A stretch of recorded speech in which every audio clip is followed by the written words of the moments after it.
Most investors obsess over returns. What's the CAGR? How much did you make last year? But what if you're only focused on the upside?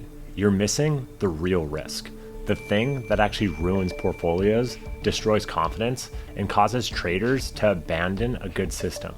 The risk is drawdowns, and managing drawdowns is much more important than chasing those high returns. For those of you that are new here, my name is Mark Anderson, construction worker turned zero DT hedge fund manager. I've sold over $50 million in zero DT premium across over 1,000 consecutive market days. In this video, I'm going to explain to you why drawdowns are more dangerous than they seem, why many traders underestimate recovery math, and how pros manage risk to stay in the game long enough to win. Let's get into it. What is a drawdown and why it matters? A drawdown is how far your account drops from its peak value. Let's say you grow your portfolio from 100K to 200K. Then it drops back down to 160K. That's a 20% drawdown. Now here's the catch. Drawdown recovery is not symmetrical. A 10% drawdown needs an 11% gain to recover back to even. A 50% drawdown needs a 100% gain just to get back to even. That's the simple math, but most traders do not respect it. They brag, I made 40% last year. But if that came with a 20% drawdown, is that really a win? More often than not, those numbers are just a byproduct of leverage. It's the difference between being a disciplined business with steady growth and a Silicon Valley co-founder bragging about their $20 million valuation while he's making less than a bartender. The market will reward what you say in the short term, but over the long term, the market only rewards what you do consistently. Returns are meaningless if you quit in a drawdown. Here's the real risk. You only benefit from a system if you stick to it. And the deeper your drawdown gets, the harder it becomes to stay committed. Most people dramatically overestimate their risk tolerance. When your account drops 20%, 25%, or even 30%, you start second guessing your system. You pull back, you stop. And now the system has no chance to recover. This is why I size my risk conservatively in all of my trading.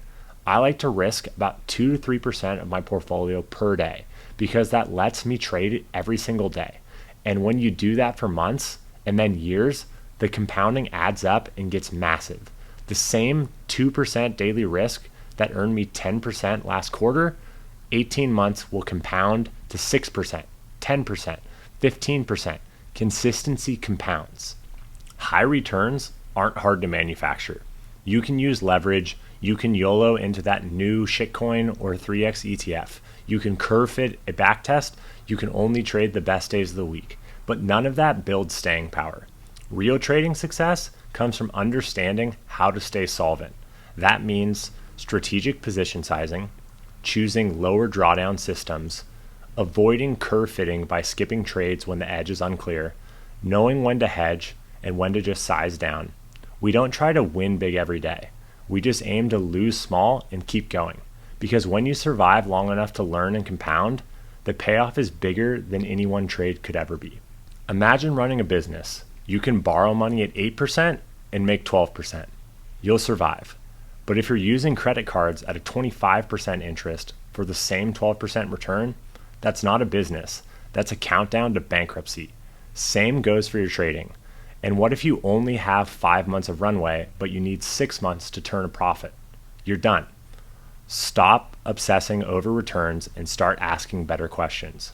What's the drawdown? Can I survive this? Can I stick with this long enough so that it can compound? That's the real edge. If you want to see how to build zero DT strategies that actually survive market shocks, then check out this video. And if you're serious about building a long-term edge, not just chasing lucky runs, hit that subscribe button and like the video. I'll see you guys on the next one.